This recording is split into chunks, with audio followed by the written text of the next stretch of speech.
It's the Seth Williams Show with Mike Kasoka. And here's your host, Seth Williams and Mike Kasoka.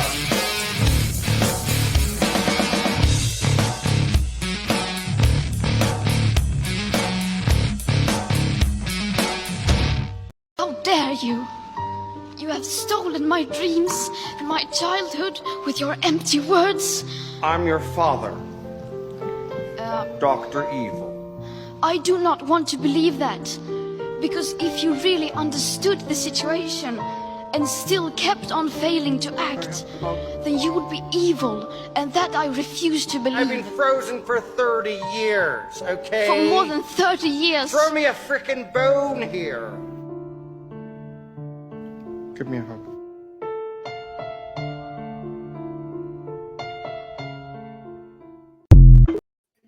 It's climate change no, it's not climate change Wednesday. Welcome to the show. Hey, everybody. Happy Wednesday. Just to take care of some stuff real quick, Tony Masaccio will be joining us around 5:30 tonight. Comedian Dave Landau was supposed to be on the show and has canceled. Again. The second time that Dave Landau has canceled. But I know he's got a lot of stuff going on, and we're probably a pimple on the ass of everything that he has to do. So he will not be joining us. So we will discuss all kinds of things, maybe, or whatever. But we'll have hopefully a couple hour show. And so welcome, and thanks for joining us. Yeah. Hi, Mike. Hi, Seth. And hi to everybody at home. I feel that it's pretty incumbent upon me to at least step up and say something to the dozens of you that watched us Monday. And what I have to say after an awful lot of thought is this. We are giving birth here, folks. We're giving birth to something that isn't done anywhere else in the media. You never see a show anymore where both sides sit down and go over stuff. And oh my goodness, yes, it got heated, but I will ask you to go back into the archives sometime and rewatch a David Susskind show and leave it at that.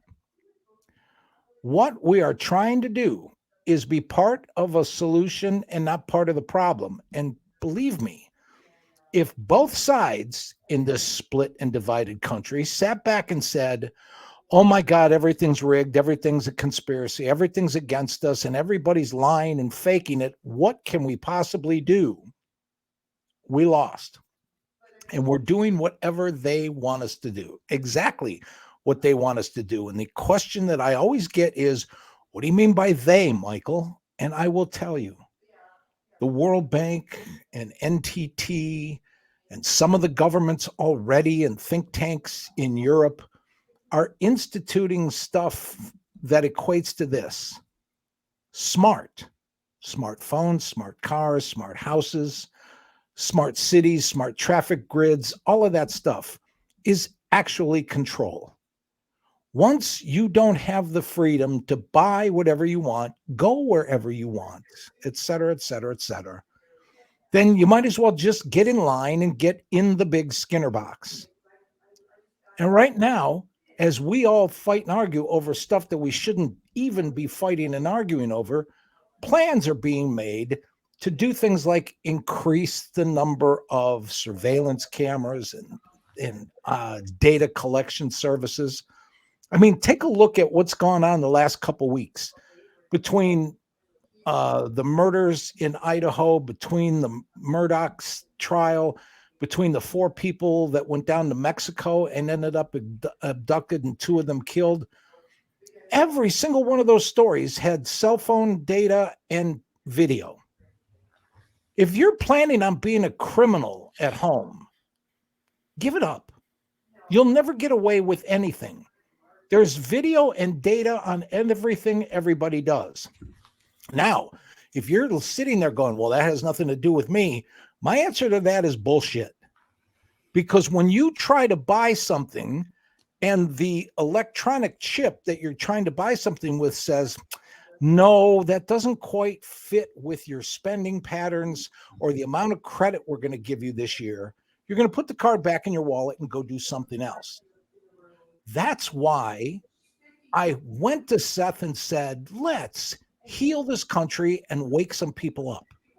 And let's talk about the stuff and things that matter and the stuff and things that we might be able to do something about. And Seth can back me up. I was proud of the fact that we were doing this in Northeast Ohio because the people in Northeast Ohio, A, have a little bit of common sense and ethnic diversity and good food and have been tolerant and charitable. Coats for Kids and the stuff that Triv used to be, the money that Triv used to be able to raise based on the response to an appeal from a guy like him is living proof that if democracy is being practiced in this country the way we hope and wish and dream that it's being practiced, it's by the people in Northeast Ohio. I'm not saying the governments are cool, and I'm not saying everything is fine, this, that, and the other thing. But this is going to hurt, and it's going to be painful. And here's my example to you. 4 people went to Mexico and got abducted. 2 of them got shot and killed. Does that piss you off? Does that outrage you? Does that make you say, how dare they do that to America? And oh my goodness, Biden didn't protect Americans and the border is all messed up.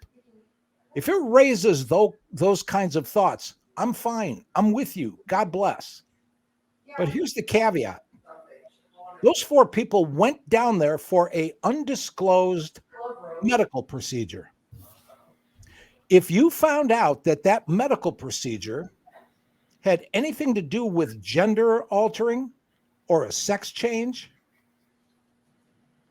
would you be any less sympathetic to the victims and their families? If the answer to that is yes, I wouldn't care. They got what they deserved. They're sinning. It's in the Bible. They deserved it. If that's your attitude and it changes, you're part of the problem, not part of the solution. Getting to a point where everybody cooperates to fight the powers that be is an idea that I didn't start, but after 40 years of being on the road, 40 years of traveling every state in this union, 40 years of seeing that we're more alike than unalike and separate, I couldn't sit back and watch what's happening in this country without looking the country in the eye and saying what John F. Kennedy should have said. Ask not if your country is watching you. Ask why you were not watching your country. Whether it's flat earth, whether it's climate change, whether it's January 6th or 10 topics we haven't gotten to yet, we're going to disagree. And it's going to be painful. And we're going to argue, but we're not going to fight. That's a promise. I think that's well said. I think that is very true. I think that what happened the other night on Monday, if people were watching or not watching, was unfortunate. I thought that the way that it went on all sides, including my own, was probably a little bit too much. And I think that, we do have the right to disagree and we do have the right to argue about stuff. And you and I are going to argue about stuff. There's no doubt about that. We don't see eye to eye on a lot of stuff. And God bless. But it doesn't need to turn into what it did. It needs to be more civil than that. When we invite somebody to come on this show, I expect that you and I both will give the respect to those people. And I think that that's going to happen. And I think that for the most part, that has happened. But I think that, I look forward to arguing. I mean, that's one of the things I like about doing any show is I like being confrontational. And I like, having arguments. That's one of the things I love about radio and talk radio is having different opinions and being able to express them. Yep. I mean, some of the best arguments that Triv and I had, unfortunately, towards the end of everything with him was, talking about the vaccine and talking about something that we both really disagreed with each other on. And those turned into some great arguments. And we did disagree, and the audience was split, and there was this fighting about it, but it made radio. Um, the unfortunate part about Monday, I thought, is that some of it was good, and then some of it was just stupid radio. Um, at the end of the day, for people that say stuff about Mike, and I'm just going to say this: Mike has been a friend since day one of this show, and actually a friend long before the show. Mike has been a friend of mine since the Triv days, and will continue to be my friend, whether we disagree on stuff or don't. He's my friend. I mean, you can say what you want, but there's people that I've worked with for 20 years that didn't give a shit about me in the hospital and didn't care about what was going on with me after I got let go from the radio station, and didn't care how I was feeling after I got out of the hospital. And Mike was there, along with people like Jim, who was on the other night, and Sandy, who have been fantastic to me and fantastic friends, and will always be my friends. And I will always be indebted to Jim and Sandy for everything that they've done for me. But Mike is my friend, argument or not. I appreciate that. I really do. And I want everybody listening to do two things. Listen a little bit more to what I'm going to say, and then share what you've heard tonight with somebody else. Because part of the problem, folks, is the numbers. When you only have a few hundred people paying attention and watching this show, it can be like a club. And it can be like a, hey, let's all reminisce and go back to the good old days. But here's the challenge to Seth and I. So help us both with this. Within the next couple of weeks, we're going national. And unless we're talking about national topics, and unless we're talking about meat and potatoes issues, and we're talking about stuff and things, not everybody nationally is going to even pay us a bit of attention. We are both trying to break some ground, make history by having people in California, Alaska, Hawaii, Florida, Idaho, Iowa, Maine, and New Hampshire go, oh my God. That show's talking about both sides of an issue, because that doesn't happen anywhere else. So I want this audience to be a vital part of what we're doing too, for two reasons. One, Northeast Ohio can be the vanguard of showing people how that argument is not a fight and doesn't degenerate into anything personal, but it's a good, solid argument for argument's sake, that we don't give up till we get to a consensus or try to find a kernel of truth. But even more importantly, I'm as sick as Seth is of doing this show for nothing. It's a lot of hours. It's a lot of work. And we are not going to grow our sponsorship base. And we are not going to get 10s and 20s and 30, 50, 80,000s of people listening to this show if we walk around in circles and twiddle our thumbs and get upset if, oh, well, he said a bad word about that guy, or he didn't say enough bad words about that guy. It ain't about any one thing, folks. It's about everything. So cut both of us a break, sponsor the show, go to the website, get involved, roll up your sleeves, at least share this show and wake everybody else up, because we're going to get there. We're on to something that was as good an idea tonight as it was when Seth and I sat in a hospital room and made plans to do this and hatch this show together. So stick in there, stay with us, and even if things get tough, don't quit. Either that or we're going to suck and we'll be done in a month anyways. You don't have to worry about it. So there you go. Well, we'll get there. You can comment on the show if you'd like. We are back on Facebook. Yay! Not that I'm excited about Facebook, but I am excited to actually be back on there. I don't know how many, but there's people watching on Facebook right now, so that's good. Good. Leave your comments, leave your messages, whatever. I'm going to put the link up if you'd like to participate in the show. Paul Rado was able to do it the other day. I put the link up, and he was able to just copy the link, paste it, and come on. And it's real simple to do. In fact, he might check in later in the show. So look forward to talking to him again. Let me ask a question, Seth. I'm going to go out on a limb, just ask you live. Do you think it might help if we got an old-fashioned call-in line for the people that just want to maybe call and not have their face on? Well, you don't have to. You don't have to have your face on. I mean, you can tell them that. Some people might not know that. Just call us. Get on the air somehow. Yeah, you can still use the link and come on the show and just not have your camera on your face, or you can not enable your camera. You can just have your microphone on, so you can actually just talk on the show without being seen. I mean, that's fine. And I get to see everything that comes on the screen when you call in, or I don't know what you want to call it, when you want to get on the show. Right. So if you're sitting there naked, I can decide to put you on or not. Bingo.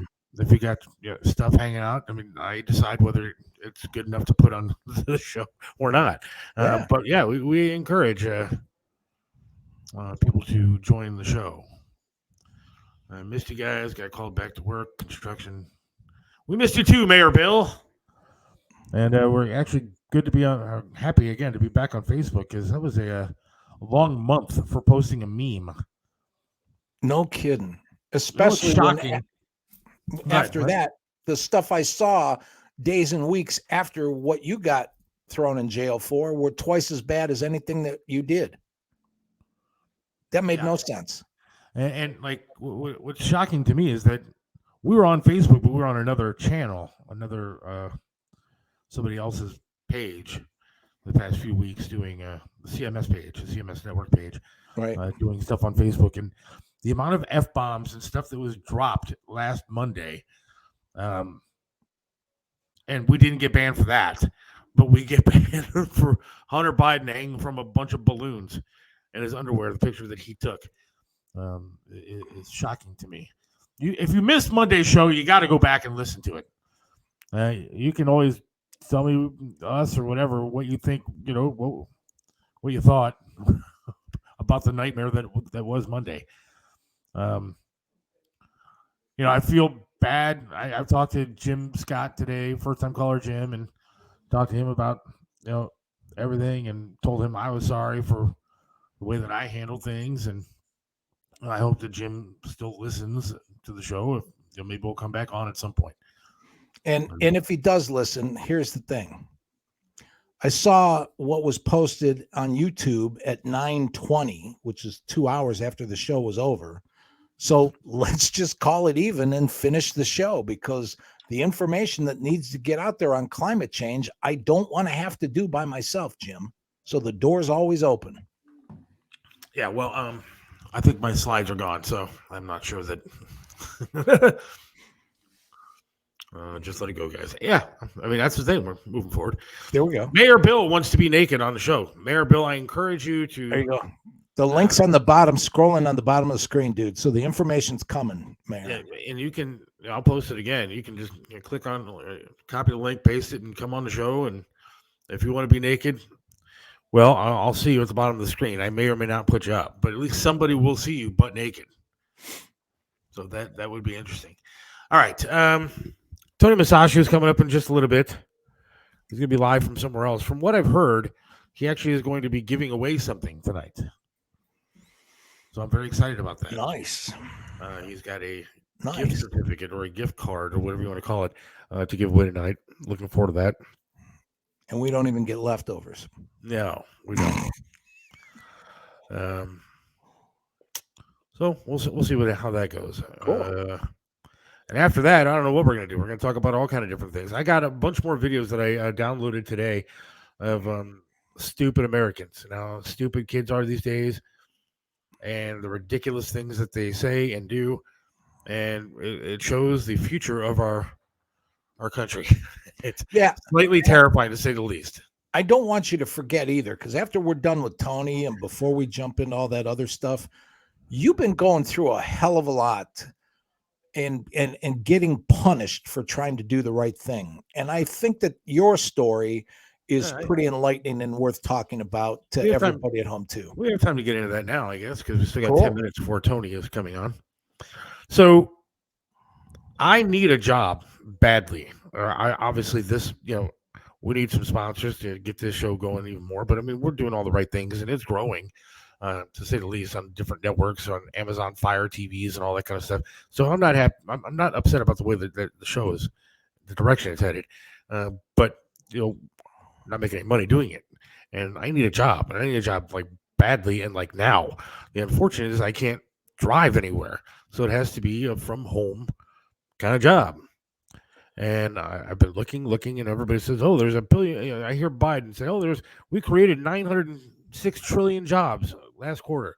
Well, okay, unfortunately, no, it's not as easy as people think to just get one of these jobs, especially if you're stuck at home because you can't drive a car because you're missing a leg. It happens to be my right leg, and so it's slightly difficult at this point. I need 3 doctors that I can't see for another month, to sign off on all kind of different paperwork, and then I have to get the state to start giving me a way to get my car set up so I can get behind the wheel again. This could take months. Yep.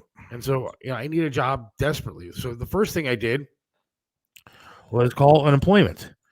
Unemployment. My dad actually texted in. The state of Ohio has not been my friend. No, not even a little bit. But first thing I did was call unemployment. I told them, the situation, and I explained to them, and they said, "Well, you had unemployment last year. You can't reapply for it until February." So I called February 1st, and they said, "Sorry, you have to wait till February 18th." So I called. I went through their entire process. I told them everything. I don't lie to people, and I was completely honest about everything that I've been through and going through and looking for jobs. I'm working with Ohio Means Jobs, whatever service they make you go through, and nobody's been able to help. And they said, "Okay, you're approved. You're approved for unemployment." I said, "Okay, great. Thank you." They sent me 3 notices saying that I'm approved. So I fill out everything I'm supposed to fill out for my first week of unemployment. And it says it was allowed. It says it was approved. I said, "Great." Then, before I fill out my next one, they say, "Oh, by the way, now we've denied you. You do not qualify for unemployment. You needed to work 6 weeks or something like that in the past year, under a different company to get unemployment." I said, "Well, I've been working with you guys to find another job, and I haven't been able to find one. So what am I supposed to do?" Now, I've done 20 some years of radio, and I've seen people take advantage of this freaking system for so long. I've stood behind people at grocery stores that were sitting there using their food stamp card to buy groceries, and then pulled out a wad of cash bigger than I have my bank account to buy alcohol and cigarettes. Yep. So I've seen people take advantage of this system, and there's people probably listening right now that are doing it. I'm not trying to do that. I'm trying to do things because I can't get anywhere. And every at-home job I've applied for, nobody's calling back. And so I need something like desperately, because we got bills to pay. So now they made me work with a company, and I'm not going to name the company or names or anything like that, but very nice people. But they had me doing this ridiculous shit where I have to now, I have to do a mock interview on Friday, where I have to put on a nice shirt, and they'll ask me questions. And some of the stuff is absolutely ridiculous. One of the questions that they want to ask is, "Well, why did you leave your last job?" And I said, "Well, I left my last job because, unfortunately, they laid me off, eliminated my position." And they said, "Good, that's a good answer." I said, "Well, what's a bad answer?" "Well, we don't want you to say stuff like, well, my boss sucked." And I said, "Who do you think you're talking to? I didn't just get out of prison and trying to go through some work program to get a job. I worked for the past 24 years in radio. Before that, I had a job since I was 16 years old. I've worked in restaurants. I've bussed tables. I've cooked. I've done numerous jobs. But the past 24 years, I've been steadily employed. I'm not some idiot that needs, a class on how to wear a nice shirt for a job interview. But this is what they're doing. This is the way that they treat you. And I get it. I guess. But instead of doing all this junk, how about finding me a freaking job? How about helping me get to where I need to get instead of? And then they said, well, we can talk to somebody, but you're going to have to take paratransit 45 minutes each way to get to work. No, no. I mean, they say that there's plenty of jobs from home. Well, then find me one. The unemployment's ridiculous. And then somebody said, well, what about Social Security disability? Gunner, here's the deal. 70% of people that apply for disability by themselves get denied. 70%. You need to hire a lawyer. You need to get somebody to help you with this kind of thing. So I called a lawyer, and they sent me a packet of 20 pages of stuff that I have to fill out. I don't know some of these things. I have to do more research than I did in high school. Right. To try to fill out all 20 pages of stuff so that they can help me get disability. You know what? I never made that much money. So they're going to take a portion of that. If they get me disability, they're going to take a portion of that. And since I didn't make a whole lot of money, I'm not going to get a whole lot.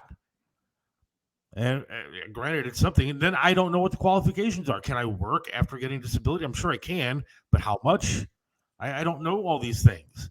That's why they tell me I need to get a lawyer. Well, to figure all this stuff out.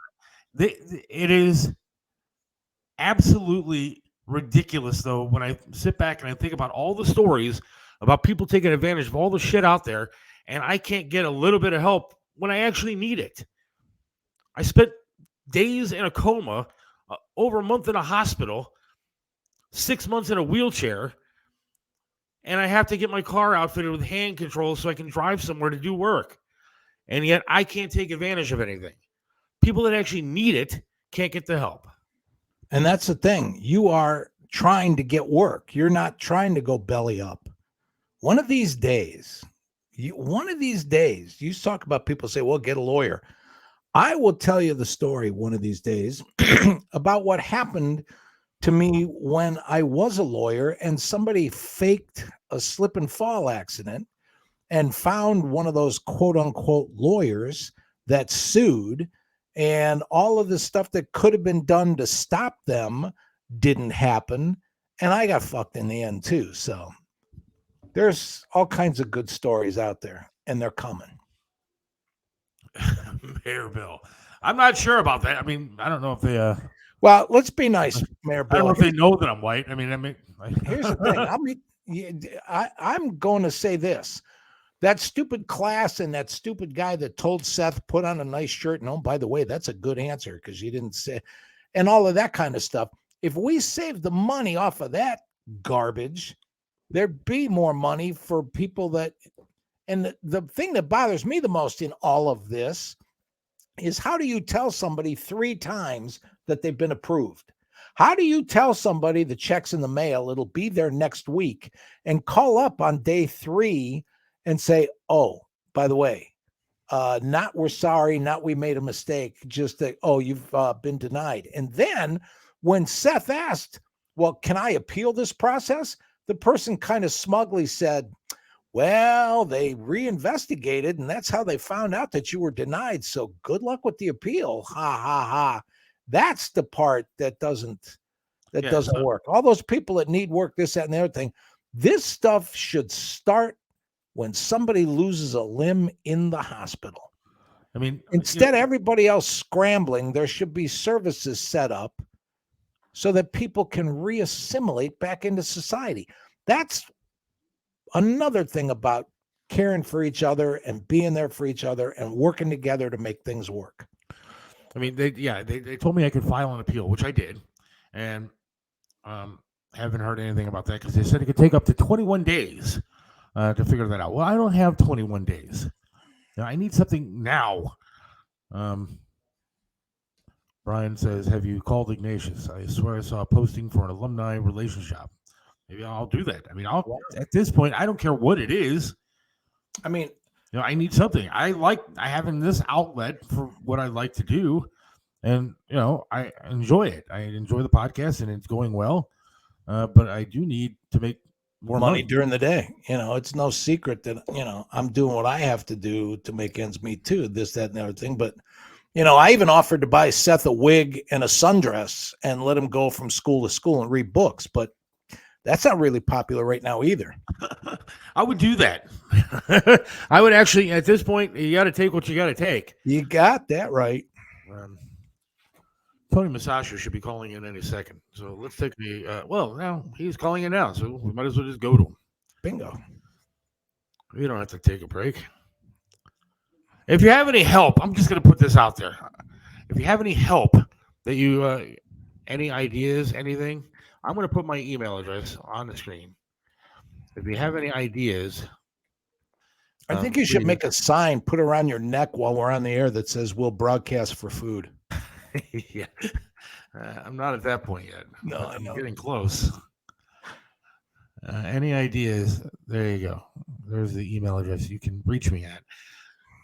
Let's go to somebody who's eating a free meal right now. It'll be me, but I'll be in a different line to get it. Seth, Mike, Tony Masaccio, how are you? Hey, I'm great. And you guys, how you doing? good. I am here live at Mia Bella in Little Italy. It's located on the corner of Murray Hill and Mayfield Road. They've been here since 2014. It's kind of funny because this location used to be Corbo's. Now they're next door, which we will be doing a show there within a couple of months. They just opened up another pizza shop and a sandwich shop. You guys will love it. So my dad started our window cleaning business literally a block away here. And I used to walk down here on a Saturday morning to Corbo's and get an Italian ice for a quarter and walk throughout this entire neighborhood. Now it's like $3.75 for that Italian ice. Welcome to inflation. That's the one sweet that I'm allowed to have is some Italian ice every now and then. So I enjoy that. Good. Very nice. Guys, look at this. Look at all the awards that they have on the wall. Best of Cleveland, Best Pizza, Cleveland Magazine. They've done a really great job here. Hi, folks. Enjoy your dinner. Thanks for being in the air. This is our friend Kira, who is bartending for us, and she's going to make us a Midnight Rain, which has Frangelica, Jim Beam, Vanilla Stoli, and Espresso. So you're going to be drunk and high until like next Thursday with the Espresso. That looks, there she goes. Doesn't look good? The password is tasty. With the sugar rim. I've got a little Woodford with the cubed ice. And guys, you know me. I have my little Malbec, which of course I'm enjoying. Right. So again, Mia Bella, they're open 7 days a week, open for lunch on Saturday, noon until 10 o'clock, weekdays 4 o'clock until 9:30, 10 o'clock, depending on how busy they get in seating. You can go to MBLittleItaly.com for all the information and, of course, their menu, which, of course, is the calling card now. You want to go out to eat, all you got to do is look up a website now and see what they have for dinner, which is really cool, as we all know. So, again, I'm sorry, they were open 2010. They've been here since 2010. They've expanded the restaurant, which we're going to show you in a moment here. And again, they're located in Little Italy, which there are some great restaurants in this part of the town, which is really a great destination point. Look at this full bar. Wow. Hey, Tony, Yes, Mike. can I share something with you again from my dad? Absolutely. All right. My dad was in the restaurant business too, as you know, but here's what he used to say about being able to prove that a restaurant is a damn good restaurant. And here's the proof. That building, that rent, those utilities, that cost clock runs 24/7. If they can pay their bills, pay their employees, on and on and on, and only be open 5 hours a day, they're making good money because it's damn good food. You're right, Mike. And I got to tell you something. That is a great point, and that truly is an accomplishment now with a lot of these restaurants, because we used to say in the restaurant industry, if you lose lunch, your days are numbered, but Yeah. it's different. It's different now. We used to always say, because I'm still in the beverage business, we would say it's a beginning to an end, and it's not. That's a great example. So again, I mean, people are coming out for dinner, Yeah. So next door, we're going to go to Corbo's within a month. They just opened up a great little sandwich shop next to their bakery, and it's a real quick, 10-minute sausage sandwich, meatball sandwich, pizza. So again, it's really cool. I just want to show you one more thing. Look at all Sure. the accomplishments in this place that they have done since 2010. It's absolutely wonderful. So Gertie's done a great job. I got to show you something really cool. So this is the basement. So again, this building, you're looking like in the 1920s that this building was built, probably even, early 1900s.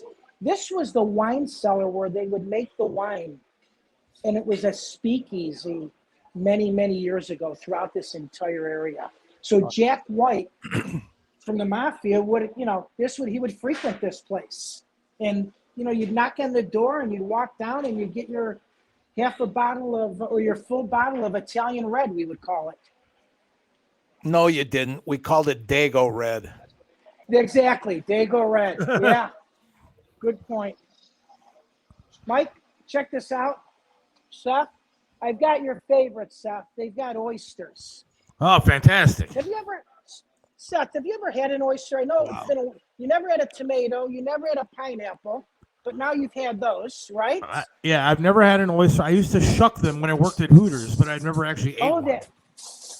That's right. You did work at Shooters. Yeah. So they have probably 12 different oysters from the East Coast to the West Coast. Here's a cool part about this restaurant. They have fresh seafood that comes in almost daily or every other day locally, they have some great specials in seafood. So, well, it looks amazing. It really does. What are you eating there tonight? What are you eating tonight? Once again, I'm hungry. I'm starting off with an oyster, which is actually it's an aphrodisiac. I've heard that. It's zinc, and it's great for the male. Zinc. So I'm ordering 2 dozen for my wife, by the way. Doesn't it? Yeah. There you go. Maybe you'll get laid. All right, let's go find some food. It's even more of an aphrodisiac if you feed each other. Yes. Guys, look how beautiful this place is. It's gorgeous. So I'm just showing you the restaurant.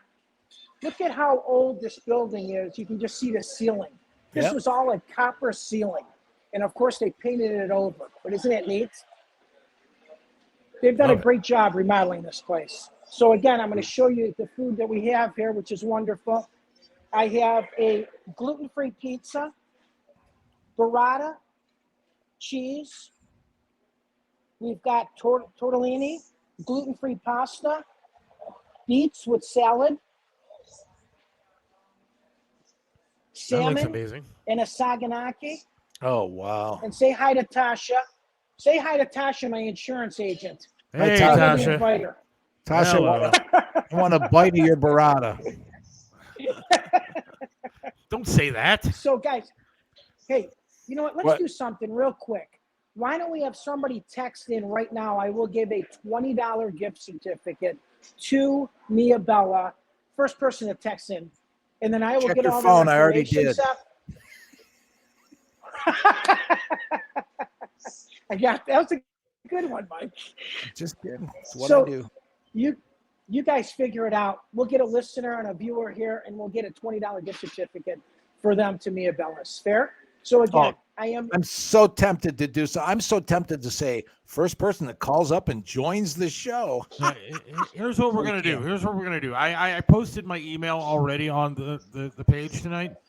So the first person that emails me, SethWilliams32@yahoo.com. First person that emails me, with your information, just give me your name, phone number, whatever, and I'll email you back. We'll get all the info, and I'll get it to you, Tony. So the first person that emails me, the email address is on the site right now.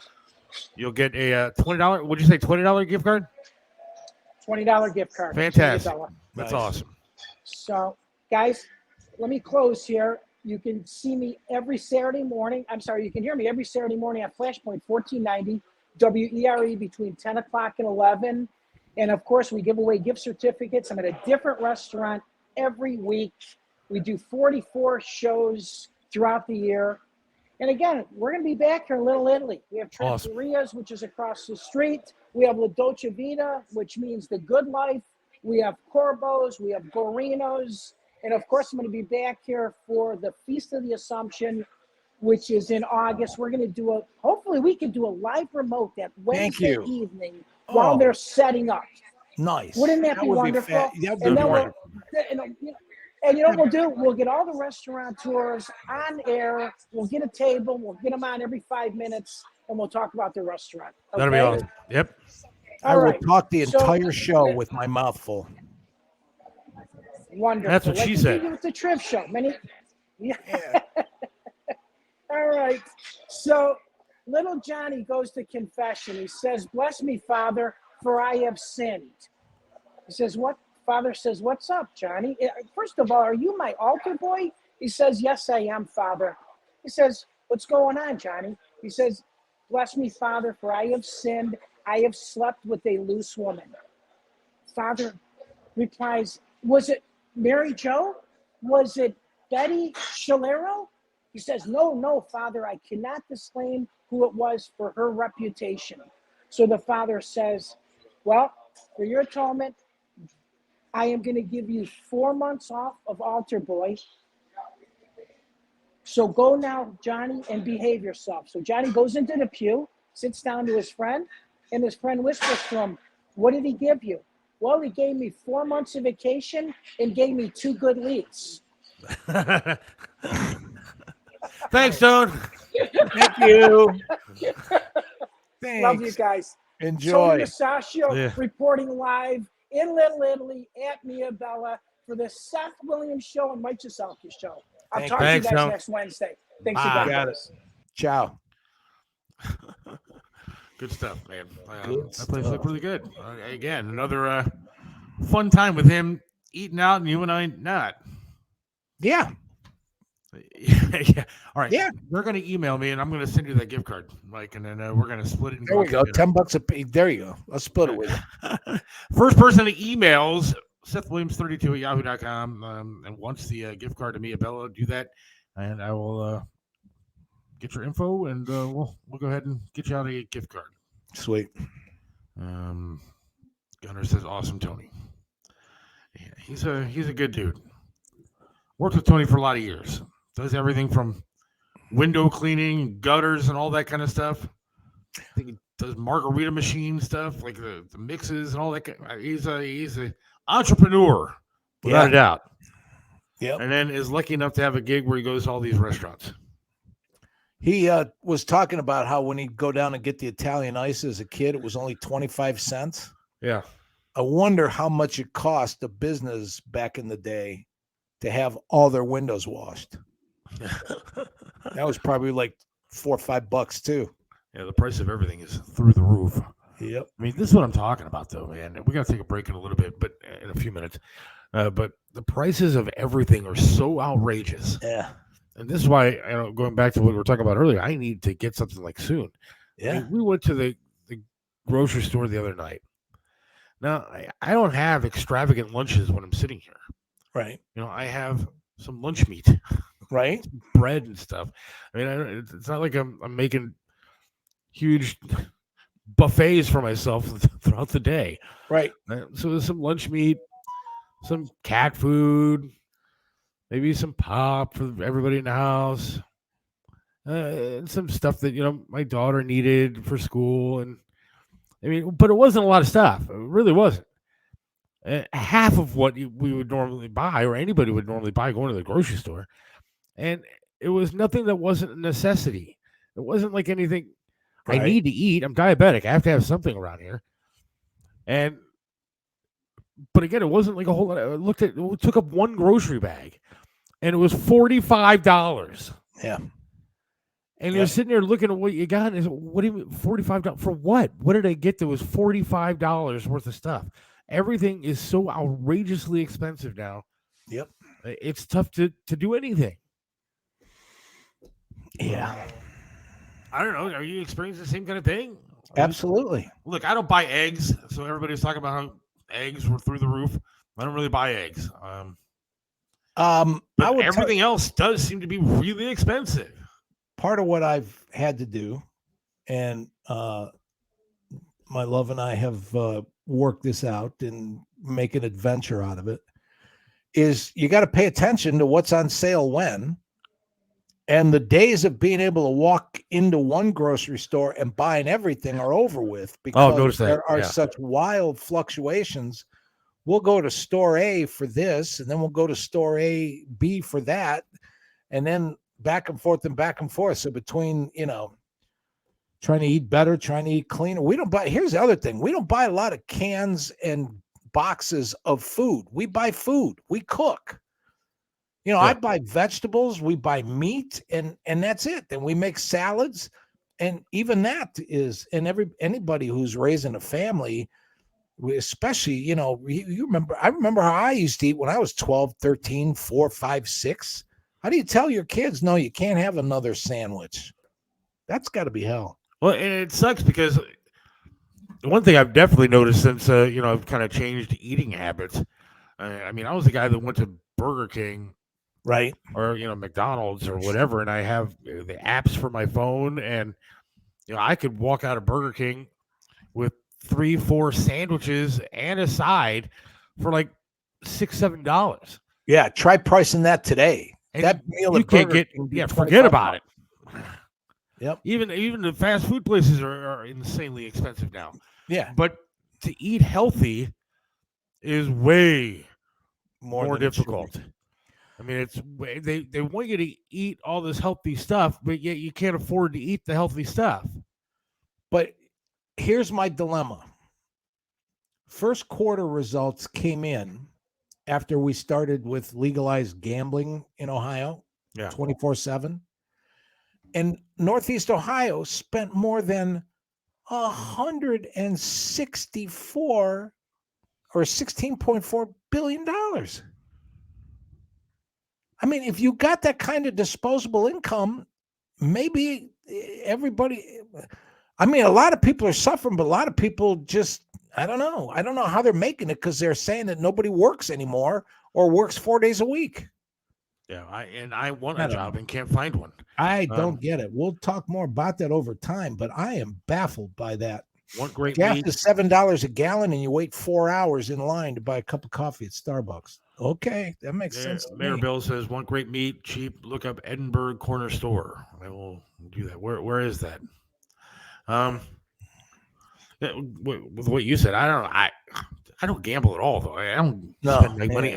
I'm trying to think of like what I spend my money on that would be considered frivolous. And really, I don't. If I need a new shirt or something like that, I go to Burlington, and I'm spending $6 on a shirt, and they're like irregular. So I have to buy sizes like 3 sizes too big, because otherwise they're not going to fit. Or like one shoulder is higher than the other. I don't buy anything that's, I think maybe, like, I'm trying to think if there's like a guilty pleasure out there other than, again, I eat like this lemon ice stuff because it's not as high in sugar, and so it's not that bad. So I'm not sitting there eating chocolate chip cookies all night long, but it's the one guilty kind of pleasure that I have because I'm allowed to. They let me have it in the hospital. They gave it to me in the hospital. So it's where you got addicted to it. Yeah. So that's my one guilty pleasure. But other than that, it's not like we're not eating Longhorn. That's for damn sure. Right. So I don't know. But again, anywhere you go anymore, it's expensive to eat out. It's expensive to cook at home. When you're looking at meat prices and you're sitting going, well, what am I going to make? I haven't had red meat in a year. Well, coming up on a year. But I look at the prices and it's insane. I'm not going to buy steaks. Even chicken prices are a lot higher than they used to be. And I don't know whose fault it is. And people are going to probably text in, Biden, whatever. I don't care whose fault it is. But somebody needs to fix it. Somebody needs to fix this inflation problem. We truly do. And like I said, I don't give a shit if it was Biden. I don't give a crap if it was Trump. Whoever it is needs to fix the problem. because things weren't like this. They haven't been like this. They shouldn't be like this. I agree. Mayor Bill says Edinburgh, Ohio, down near Rootstown. Okay. Now, is that a gallon? Is that a tank of gas there and back? That's what I was going to say. I'm going to spend more money in gas to get cheap meat. Jeez. Oh, I guess maybe in the long run, if you stock up on some meat, probably in the long run, it's probably cheaper. Yeah. But inflation is just. My wife wanted to get a breakfast bar. It was like a Chex breakfast bar at the gas station. Right. We're talking about something that a year ago was like $1.39, and now it was like $2.49. Yeah, we're talking about a breakfast bar that's going in 3 bites. Yeah, and you're paying $2.50 for something like that. Yeah, you drink Diet Coke, right? Yeah. Used to be able to get those every once in a while. Gas station have a special where you get 2 for $1. They're $2.50 a piece now. You get a 6-pack of Coke, it's going to cost you $6-7. That's why I'm saving these bottles that I have, and filling them with red water and purple water. Yeah, because it's so much easier to buy this little sugar-free powdered drink than it is and put it in an empty Diet Coke bottle than it is to go out there and buy all this stuff. And look, I'm certainly not trying to sit here and say, playing some sort of poor card, or I'm not, not standing in line yet for food, but things are just overpriced. If I had a bunch of money, I wouldn't want to spend the prices that. Yeah. Part of this, though, is what I was talking about at the beginning of the show, where I said that economic insecurity of not knowing what's coming next and what's going to happen when everybody's money is dependent on whoever has issued them their card is when you're going to lose the freedom to spend your money the way you want to.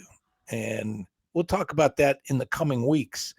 But I'm telling you, this isn't accidental stuff. It's not accidental. Right, Mike says ridiculous. It's so hard to get SSD when you're missing a leg. I don't know if it is or not. Other than the fact that all the paperwork that you have to fill out, and again, I tried on my own, but it was so confusing that you couldn't figure it out. I mean, it was just so confusing and so lengthy and so I'd be better off losing the other leg and trying to get it and going for a double. And so you'd have to get a lawyer. And the lawyer's going to take some of the money if I get it. And God only knows how long that process takes, Brian. I don't know. You could go into prostitution then and tell everybody that you were half off. There you go. I tried that in stores, and some people just lost their sense of humor. I've gone to like shoe stores because I do have, the prosthetic leg that I can get like a shoe for and put it on. And I look at the lady behind the counter and, I said, can I get half off these shoes? She's like, what do you mean? I said, well, look at the leg. And no sense of humor at all. None. I wanted to go to like a foot spa place. Right. And get take the leg off and say, can I get half off? But people just they don't think stuff is funny anymore. All right. I got a great idea for you. I just thought of it right now. Yeah. Your prosthetic leg, instead of putting the other shoe on it, what you need to do is talk to somebody like Jim Burdick, who's a great woodworker. Joe Burdick, I'm sorry. And have Joe make you a cloven hoof. So that when you walk into a store or anywhere else and people look down and see that you've got a cloven hoof, they really have to wonder if you have the power and ability to make them disappear. I thought about going into a foot and ankle clinic that I saw the other day. Right. I said to my wife, I was like, all right, you're going to have to like videotape this so I can post it on the show or something. Because I wanted to go into the foot and ankle clinic and say, yeah, I got a problem. I woke up this morning, I couldn't feel my right foot. And like don't have the prosthetic on. Just I don't know what's going on. Right. Tell me what's wrong. But again, people don't have a sense of humor anymore. I'm saying the application should be you show them your leg and you get the money. I agree. Yep. What do I have to fill out all these applications for? Look, it's easy enough to see. And here's the killer. You're not saying I lost my leg. Just give me money. You're lost your leg and saying, help me get by until I find a job. And oh, by the way, I'm working with you to get a job. As soon as I get a job, I'm going to work. That should separate you from the rest of the crowd.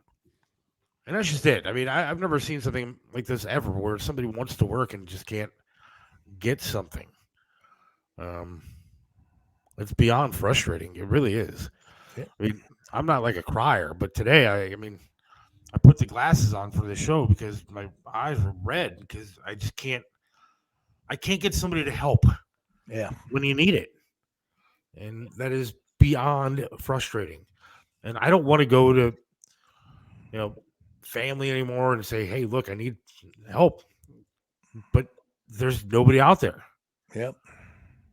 The scammers have ruined it for us all. That is so true. Yep. And I'll tell you the other thing, man.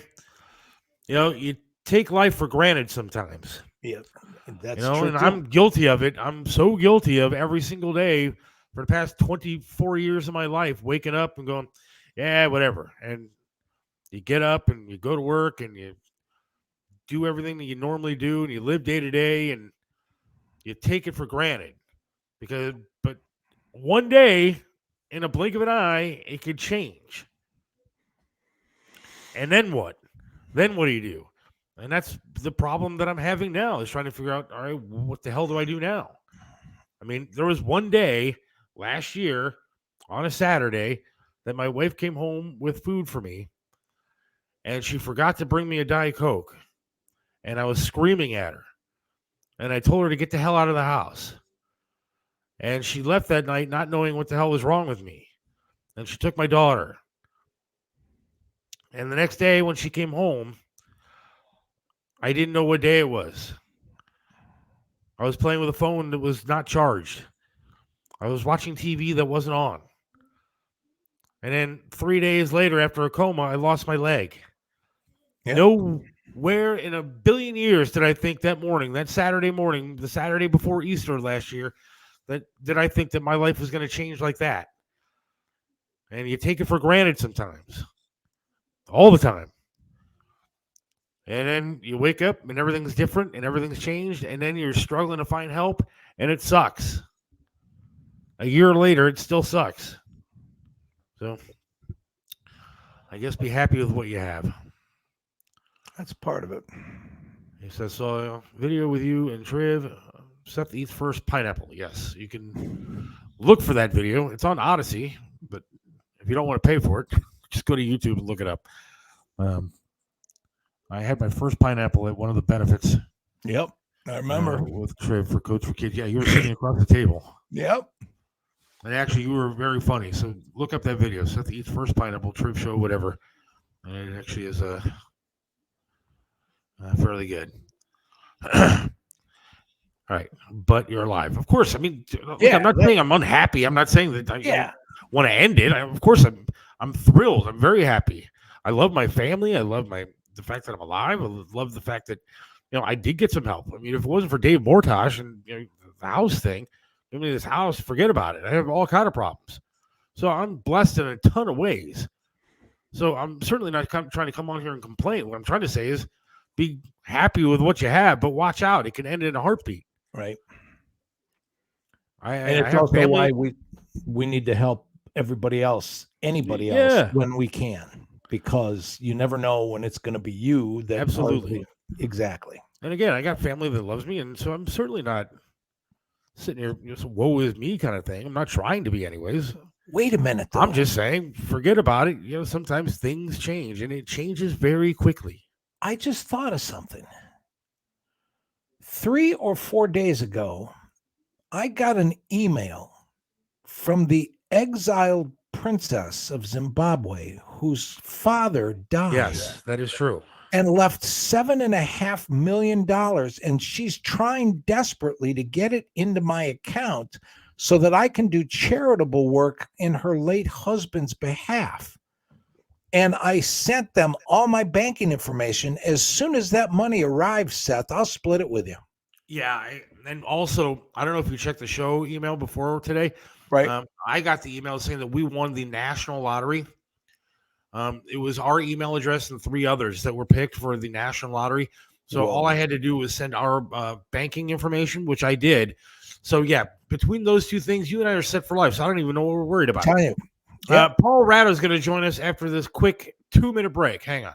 What separates Triv's restaurant in Strongsville from everybody else?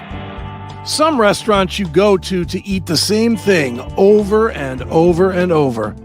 But then there are restaurants like Triv's where you want to go there every single time and eat something different until you have eaten every single item on the menu. Why? Because the food's delicious and it has been for almost a quarter of a century. Triv's has amazing food, outstanding service, and an opportunity for you to have private dining, special events, and intimate occasions. You can enjoy a memorable fine dining experience in your own dedicated, intimate space. Visit Triv's in the heart of Strongsville. Call now for reservations, 440-238-8830. Triv's in Strongsville. Joe Burdick custom flags are amazing. Each flag is handcrafted to reflect the imperfect perfection, making each piece of patriotic wall art unique. This is a local small business, veteran-owned and proud. Joe Burdick creates symbolic artwork that is built to last. Display your spirit, pride, and patriotism by calling 440-305-2065 and let Joe's flag serve you. 440-305-2065. Joe Burdick Flags. Let me introduce you to Charlie's Auto Repair. Any car, any truck, any problem, Charlie's does it right. You know how it is. The check your engine light comes on, you put air in the tires, and the light is still on. 216-470-0170. That's Charlie's Auto Repair, 13728 Madison in Lakewood. Charlie can do it all, from small engine repair to fleet maintenance and system diagnostics. Winter is here, so call Charlie's Auto Repair for snow plowing needs. 216-470-0170. Charlie's Auto Repair. Let Charlie make your car great once again. Right back here on the Seth Williams Show with Mike Giselka. I do want to thank our sponsors, though, all of them, especially guys like Joe Burdick and Charlie from Charlie's Auto Repair, Joe Burdick, Burdick Custom Flags, Mario. Triv from Triv's Restaurant, Mario the Barber, all those guys. We appreciate everything that all of them do. So thank you to those guys very much. I got to be positive. Said things will work out. It will be a struggle, but it will in the end. And I am hoping for that. I think so. I think you're right. Yep. Again, I apologize if I seem like I was being a downer. That wasn't the intention. I'm just saying that, I think a lot of people take life for granted. So enjoy it. All right. Paul Ratto is joining us. Paul, how you doing, Paul? Hey, guys. How you doing? We're good. So, anyways, I just wanted to I went on Monday with you guys, and I was thinking about this, how fun this is to talk with you guys. Not Monday. Monday sucked.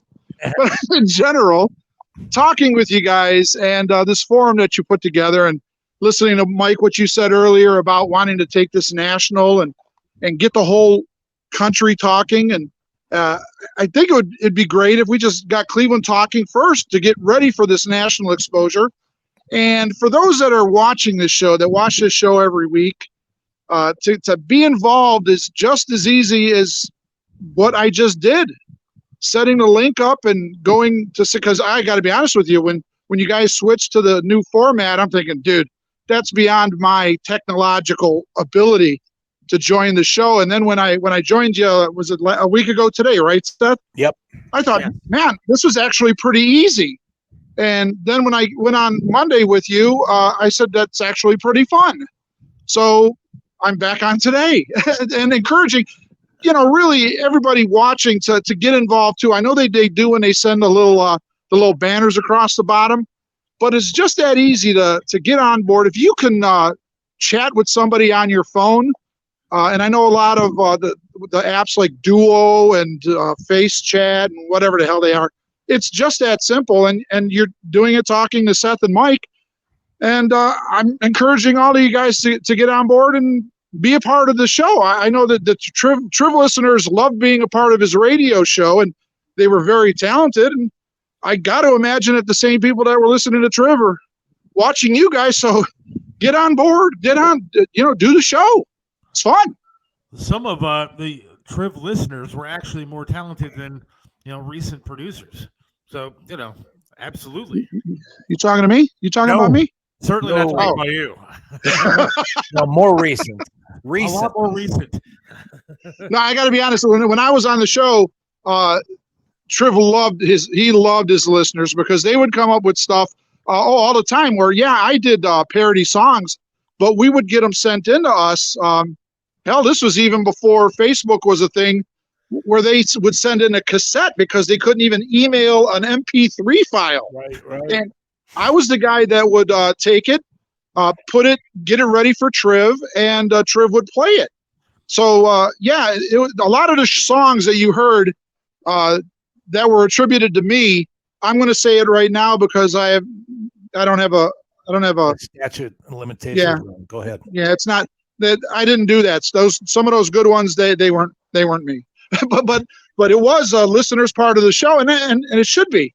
They should be part of the show. I'm glad that you read off the stuff that they put up there because they are a part of the show. But get on board, get your face in there. And here's another thing I was going to do. I was going to take a picture of Bruce Drennan and hold it up to the camera and talk like Bruce Drennan, so everybody would think it was Bruce Drennan, but without his lips moving. Nice. So you can do that too if you're out there. Just take a picture, put it up there. If you don't want your face to be seen, hold something up over it and talk that way. I think that'd be cool to see who you'd have as a guest star. Yeah, I'll tell you what. I remember so many times Triv would get a message or something like that on Facebook or on the texting thing, and he'd look over at me and he'd go, "Why didn't you think of that, you dumbass?" Oh yeah, he said that to me all the time too. Why am I paying you? Yeah, I wanted to cancel all messages. We can get rid of all of these. But you're right, Paul. I mean, it's that simple to do. I mean, it's really easy. Right. So. Now, you see that, Mike, we talked about this last week. For me, I called this the dynamic camera, moving in and out and everything. Right. You didn't see it last week because you were doing your Ash Wednesday stuff. I call it dynamic camera, but that's just a clever way of saying that my arm gets sore and I need to rest it. So see, I got to change hands. There I go. But it is that simple to get on the show, and I think that more people should do it, and I think they'll enjoy it. I really do. You try it one time out there, you watching the show, try it one time, and I bet you get back in. Not only do I think they'll enjoy it, but Seth and I are really curious and hungry for their input. There are things that we want to know what's on their mind, because here's the thing. You said, well, we should get Cleveland on it before we go national. Seth and I don't have that luxury. We've only got a couple weeks before the whole country's looking to see where and so get on board now because the train's leaving the station. Well, that's a good point. So I'm going to get on with, I want to ask you guys something. All right. Because we were talking about how the country's getting divided. And of course, my philosophy is that the big media companies are doing it. And I want to put another example out there and see what you guys think. Okay. Okay. There is a marketing campaign by an insurance company, and I think it's Progressive. I'll say Progressive because I don't use them as a client, so I'll name them. But they have this "we can't keep you from turning into your parents" marketing commercial series. You guys know what I'm talking about? Yeah, I've seen it. Yep. Yes. And it's pretty well written. But my point is, why would we want? I don't want to be as dumb as my kids. That's why I turned into my parents. Absolutely. And this marketing plan is to say, well, don't turn into your parents. What, you mean become smart and wise? That is such the stupidest thing. And that's part of the dumbing down of this country so they could take us over. Mike, do you agree with me that is the stupidest thing, keeping kids from turning into us? Absolutely. And beyond that, advertising knows exactly what they're doing. Here, I'll give you another example. This whole thing about the little snapshot discounts and the little things that, oh, I saved money because I had it in. They put a device on your car that tells them everywhere you go, how long you drive, where you go when you drive, when you brake, how fast you drive, and on and on and on and on. And for the privilege of knowing more about you than you do, because you forget where you go, what you do, especially when you've been drinking, they know more about you than they do. And everybody's like, oh, okay, yeah, that's fine. I think I'll get one of those. They know what they're doing. And here's the thing. The only thing I disagree with you on, and we'll expand this, Paul, is it goes above the media. There was one today. Seth, I think I sent it to you. Did you see that thing I sent you that said smart is another word for control? That was like Parliament over in Scandinavia or somewhere or something. And they're going through all the things, the smart technology, how they're all integrated. And once all those technologies are integrated, then everybody gets put in the Skinner box. We've only got Game over. 20 years. And it's not the insurance company. It's not the president. It's not any senator. I don't care what party you're in, because Trump didn't have anything to do with this, and neither does Biden. This is bigger than all of that. And when people realize what there is to learn about, go to the World Economic Forum. I was going to mention those. Good for you. They meet on a regular basis. People are getting paid hundreds of thousands of dollars to sit around and say, well, what should we make the people do next? It's coming unless we wake up. And that's the purpose of the show. And that's why everybody else is invited to be part of it, because 10 minds are smarter than 2. I agree with that. So, yeah, people talk about the Illuminati all the time, right? Maybe they're onto something, another conspiracy theory. You know what? Oh, yeah. Name the only president since whenever they started that wasn't a member of the Council of Foreign Relations. Jimmy Carter. And look what they did to him. Look what they did to him is right. So again, like I said, we every single thing we've talked about since you got on the air is we could do a whole show on. And Seth knows that. I know that. So what we're going to do, everybody said, well, maybe they're not going to talk politics anymore because it's touchy. No, that's all we're going to talk about is meat and potato stuff, because that's the only thing that's real. And that's the only thing that's going to make 2 guys in Cleveland appeal to the rest of the country. So, Mike, are you going to entertain my opinion that the 2020 election was stolen from Donald Trump? And we're going to be now we're back to the media. I will tell you this. If I can forecast something, we're in for something really interesting, and I don't know how it's going to fully play out. What is going on now? I don't know what's going to happen this coming election. I don't know what's going on now in this country, or between Dominion and Fox, is going to be really, really interesting to see play out. That's all I can say.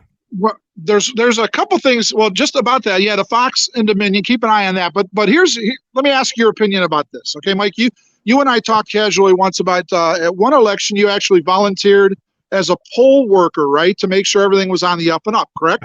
I worked for County Board of Elections for 5 years. I've done dozens of elections.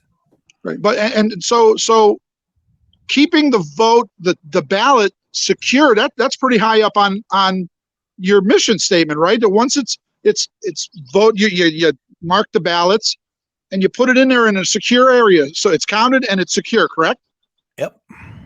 So this is my issue with what they want to do in the future that has me worried about the voter integrity, election integrity. Right. Is that they want to take a mailbox and make it a secure place for a vote.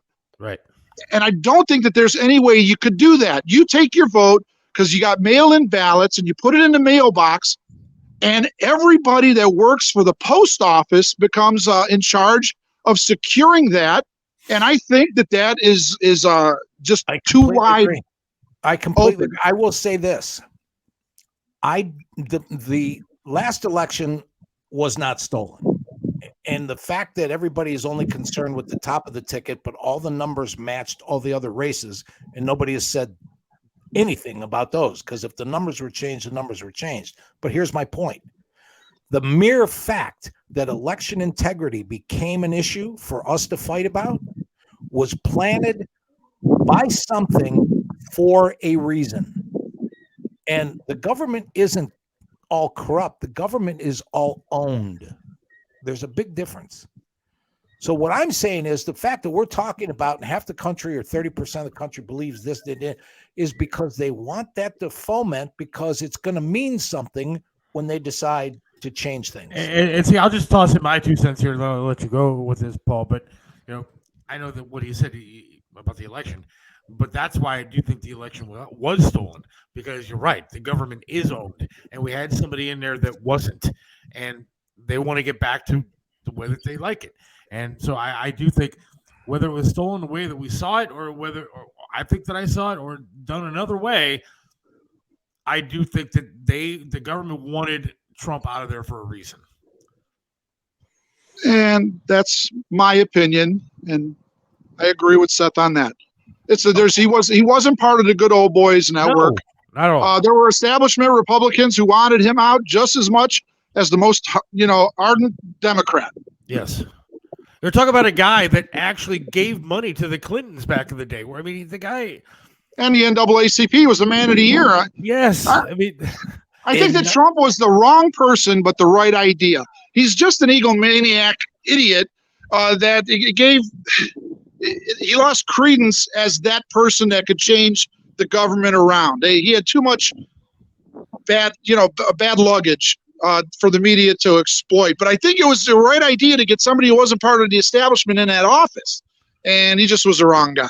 But I think, Paul, that anybody that wasn't part of that establishment probably would have suffered the same fate as he did. But he was a way easy target because of, again, like you said, his ego and the mouth and everything that he said. All and the comments. Kind of stuff. So I loved him, but I begged and pleaded to God to have him just stop tweeting, because everything that he did was just enough already. But I think that anybody that wasn't part of the establishment was going to suffer the same fate that he did. Well, guys, listen, I'm outside of my backyard here. It's nice. Thank you. This is my wife's, and look I just want to show you in the background. See what you got for me there? Nah, there we go. It's a cutout Bigfoot there looking in my back window there. So anybody comes in my backyard got to deal with old Biggie. Nice. But in addition to a nice backyard, it's also very cold. So now that I'm challenging some other people that are watching to take this little thing down here and get the code and join the guys on the show in any way you can, so you can express your opinions, even if you're calling me an idiot. I don't care. What do you think? That's all I'm saying. Well, thanks, I got Paul. a text from somebody that's watching, and the only question they have is, are you wearing any pants? That's for me to know. And for you, tune in next week. Find out. Thanks, Paul. All right, guys, I'm taking off. Great talking to you. You too. See ya. I'm going to tell you something. I'm going to text him. I got some text I'm going to play here real quick. What are you saying, Mike? I tell you, we're going to end up with a sports reporter, but that's just between you and me. Go ahead. That's not going to happen. He'll do something a lot more than sports. No, I know. They handed out multi-year sentences to people who just walked into the Capitol. We're going to talk about January 6th. Not today. I have a bunch of videos that I'm going to get together. We're going to talk about that. Maybe we'll do it next week sometime, especially because I think there's more coming out. So we'll dive into that. So I don't want to get into that tonight, Mike, but no, it did. And it doesn't have the time. We don't. You're right. It deserves more time than that. The election was not stolen in the way anyone thinks. I agree with that. I don't believe that there were ballots that were just kind of ripped open and changed. I think that something was done because they did not want him there, and even Republicans did not want him there. No.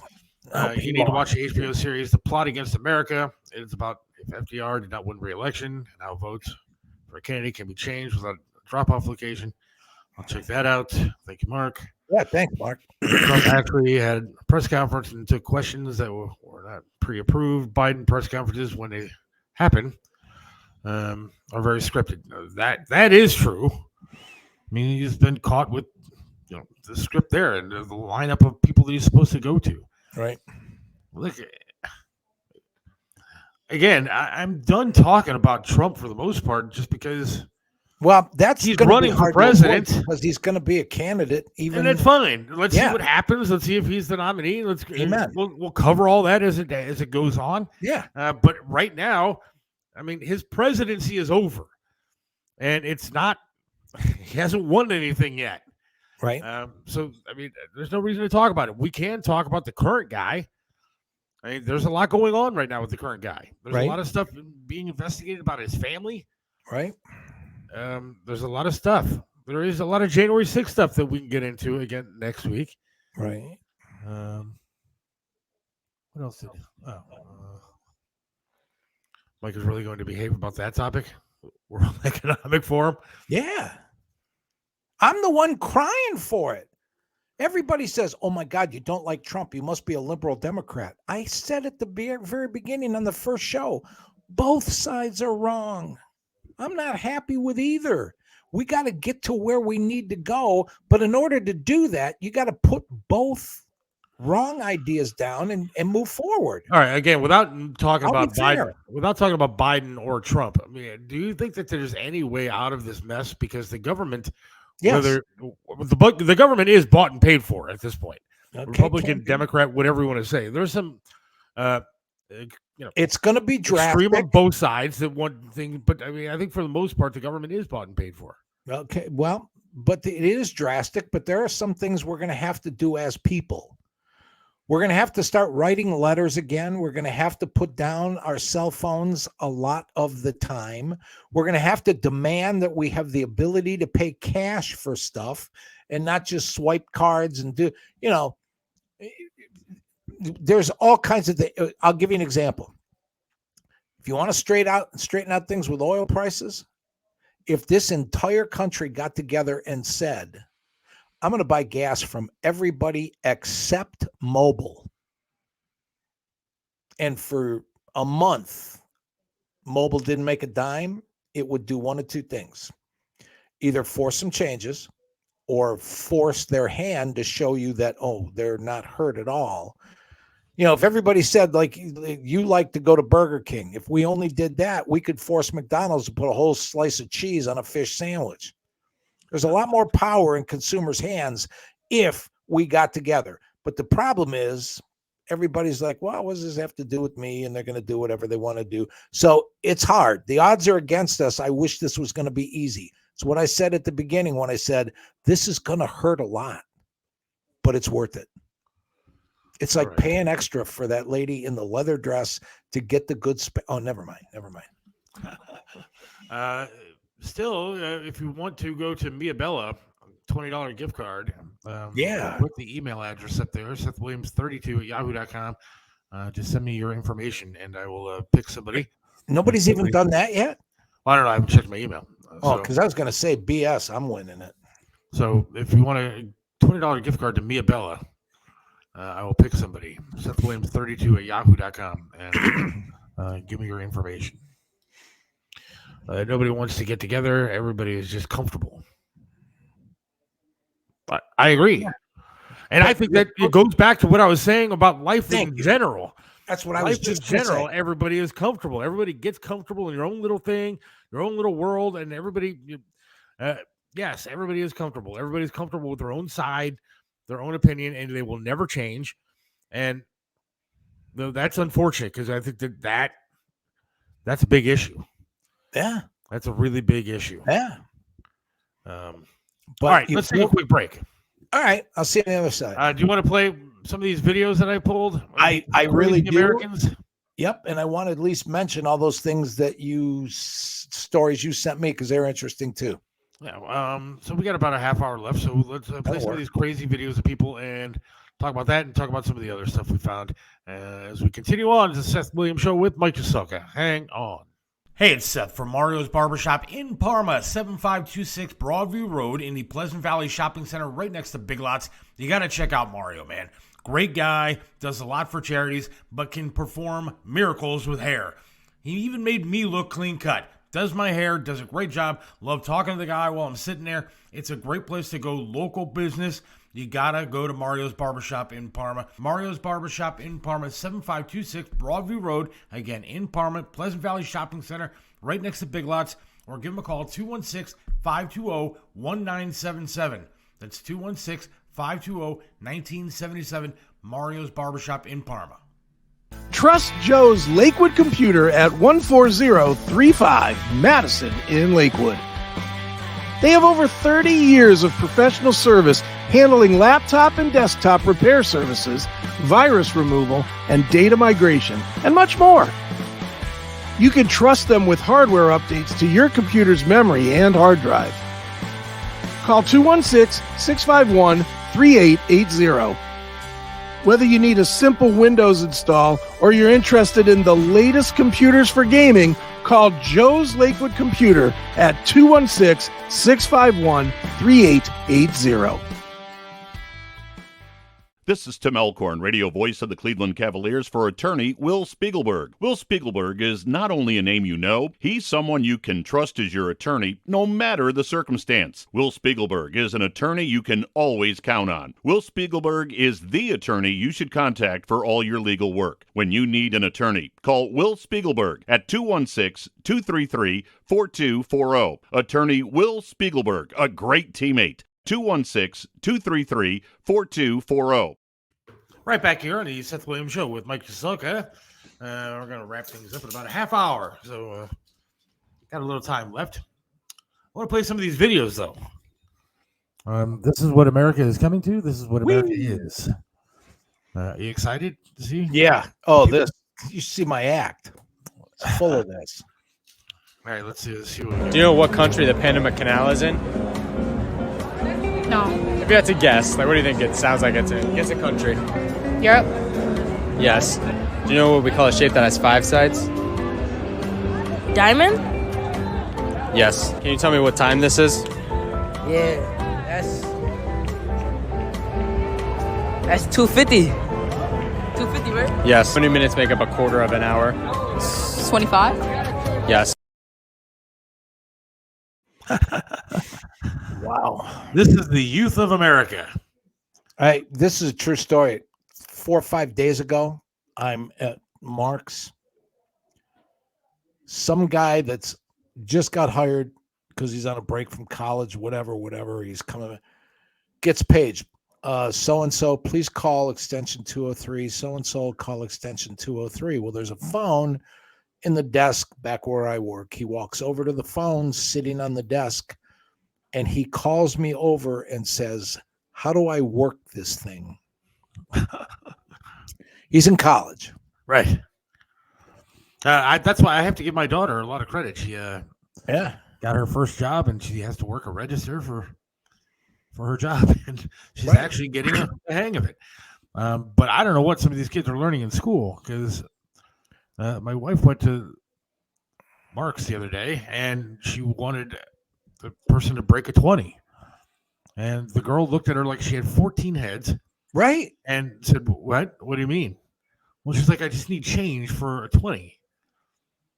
And she had to call over a manager to find out what that meant to break a $20 bill. You want to have some fun. If your bill is something 05 and you don't want 95 cents change back and you give them the nickel, they look at you like, oh yeah, they're screwed. They're screwed at that point. They got no idea what to do. One of my first jobs was working at McDonald's, and in training, working on the register, if you didn't keep the bills in your drawer faced, all going the same way, all president's picture on top, and all from left to right, or if you didn't, and then hand the customer back their change with all the bills facing the right way, you could get fired. Now you don't even get your money back faced from a bank. Yeah. Yeah, it's ridiculous. It's nuts. You got more. Let's not get tied up. Show another one, man. This is hilarious. I'm glad I have 1 foot in the grave. 63 world is effed up. Yeah, Mayor no Bill, idea. I have told people I have no problems being on the backside. All right, here we go. Another one. Do you know how many numbers are on a clock? None. How many? None. Yes. You know how many days are in a year? How many days are in a year? 1 year. 1 year? 60? Say again? 60? Yes. You know who the current vice president is? No. I thought it was de Blasio.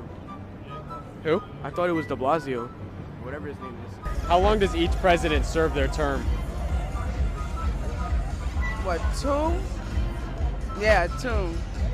No, yeah, 2. 2. Yes. All right. And we're not done. Hang on. What is 6 times 7? Can't get that one for you. Oh, wait. Yeah, I can't think of that. I honestly have no idea. Like, this is going to take me way too long to like, add up the numbers. 46? 38? Yeah. I don't Yeah, that's right. 49? Oh, 48. No, I have no idea. I've never learned my times tables. That's why the government wants to ban TikTok, because it's showing people how they really are. Yeah, look. I'm sorry. They can try to ban TikTok. I will move to China if that's where I have to get it.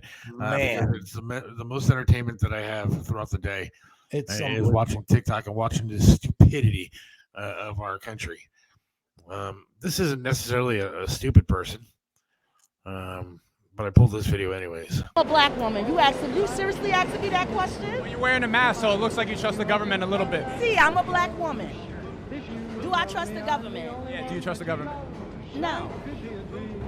You as an Asian American, do you trust the government? No, I don't. Okay. I don't think anybody should. We're one and the same. That's the number one problem. The divisiveness of America. It don't make no sense. The Asians are over here, the blacks are over here. It don't make no sense. We all bleed the same color. We need to be fighting these people, the elite. How do we do that? You know? I don't know. A lot of us are pretty stupid. I mean, I could tell you how to do it, but you be in jail fucking with me. Might be the smartest woman that was interviewed. I'm telling you, man. But watching some of these videos, it's scary to think of what our country is going to look like in another 20 years. Well, here's I'm hoping I'm around to see it. Maybe. You ever gone to the polls and there's somebody like who was on those first 2 videos you showed? And as soon as you throw the curtain back and carry your ballot out and you're getting ready to take it over to the tabulating machine, somebody like that is right behind you, and you realize, I just got my vote canceled out.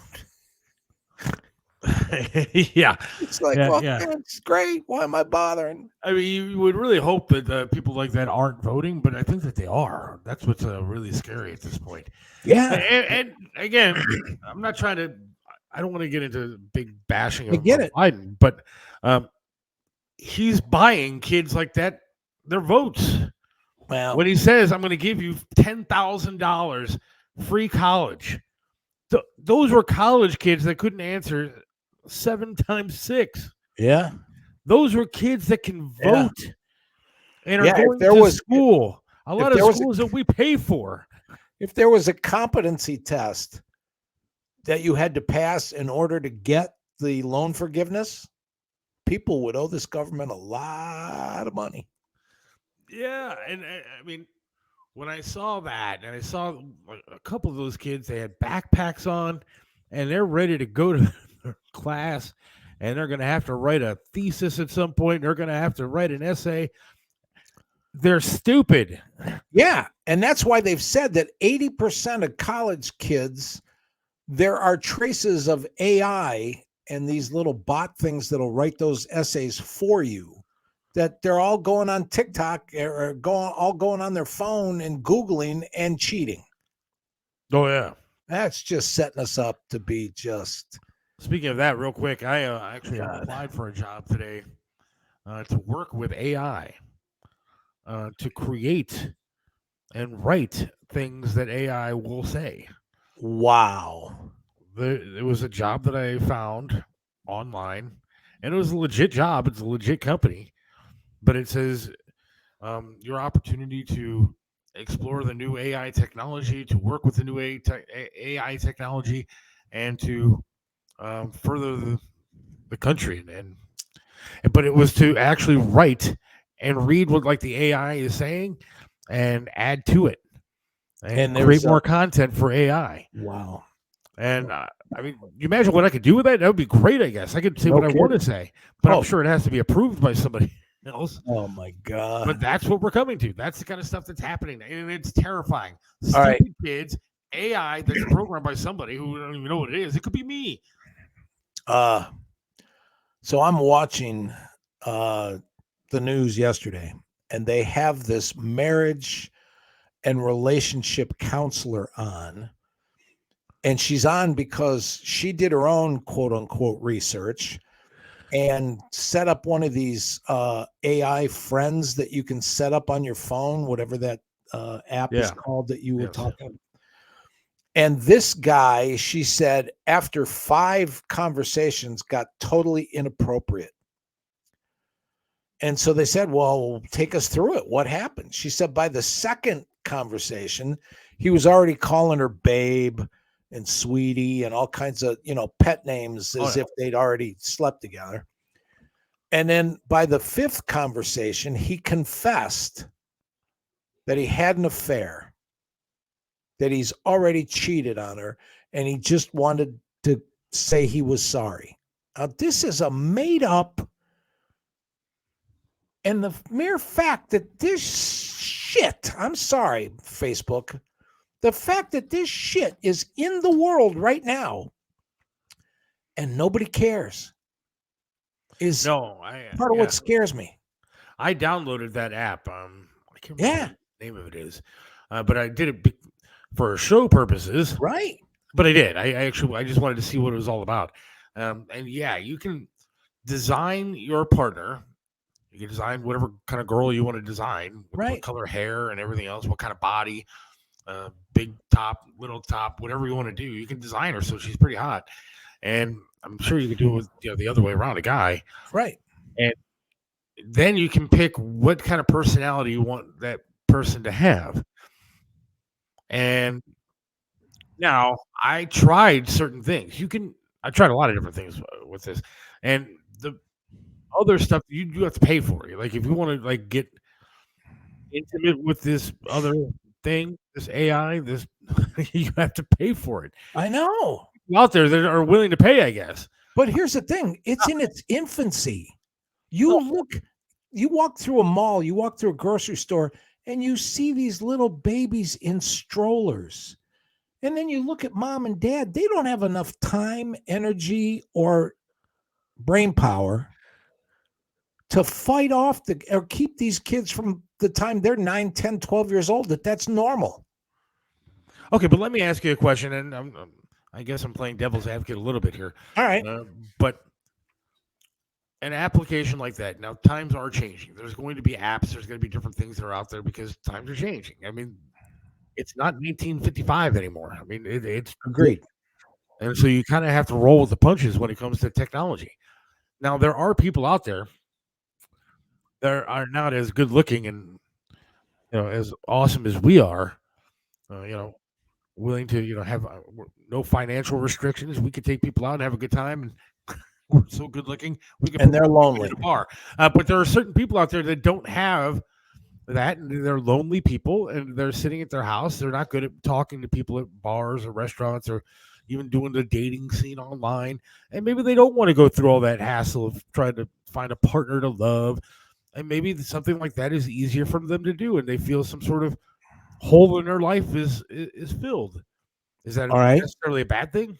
And all I would say to that, well, there's 2 things I'd say to that. On the philosophical level, if they are missing genuine human contact because of shortcomings as superficial as how they look, what they weigh, That's a commentary on, like you and I saying about being nice to everybody and treating people, because your life, as nice as it is, could end in a minute, and that we really need to treat people like people no matter what the situation is with them.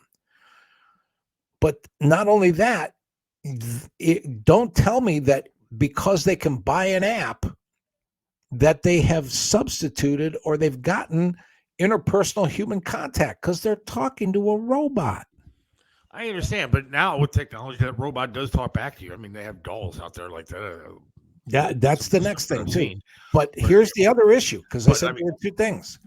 How do you take a woman who sits down next to you on the bus, especially if it's one of those guys who's like a little awkward or can't get a date or feels that he's overweight and lonely and this? What happens if the girl sits down next to him and says, "Hey, for $20, I'll give you a hand job"? Why does she have to go to prison? Well, I was actually going to bring that up. I'm not, because that's the thing. This is the stuff that's going on, and we're being distracted by fighting over bullshit. The world is changing. So I mean, I hate to sound like a bad person. I don't mean to sound like a bad person. You don't. I'm a God-fearing person. I pray every day. Yeah. But I also think the prostitution should probably be legal. There are a lot of people, as long as it's done the right way. I mean, I don't believe in child smuggling and all that kind of stuff. Right. But I think that there are lonely people out there that maybe need somebody to talk to, go out with, sexual stuff, whatever it is.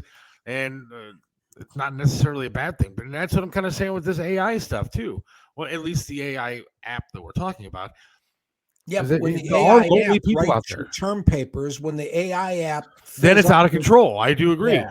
Look, I'm just saying, if my wife left me tomorrow, I don't think I don't have it in me to date anybody else. I don't want to be with anybody else. I don't want to pursue another marriage or another love of my life. It seems kind of pointless and kind of too much hassle for me. There should be an outlet for people out there that want something other than that. But you're right. The AI stuff is getting out of control. When I can actually apply for a job to create AI content, yeah, somebody like me, and you don't even know where it's going yet. They just want you to say words and make up words so that you increase the vocabulary of machines.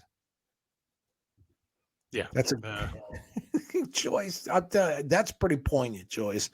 We can't keep a New Year's resolution and we're going to alter and affect and change the Earth's orbit or axis. I don't think everybody is keeping their New Year's resolutions anymore, Joyce. I didn't make any. I already gave up everything. I didn't either. But I've been going to the rec center, and it'll be day number 16 in a row now.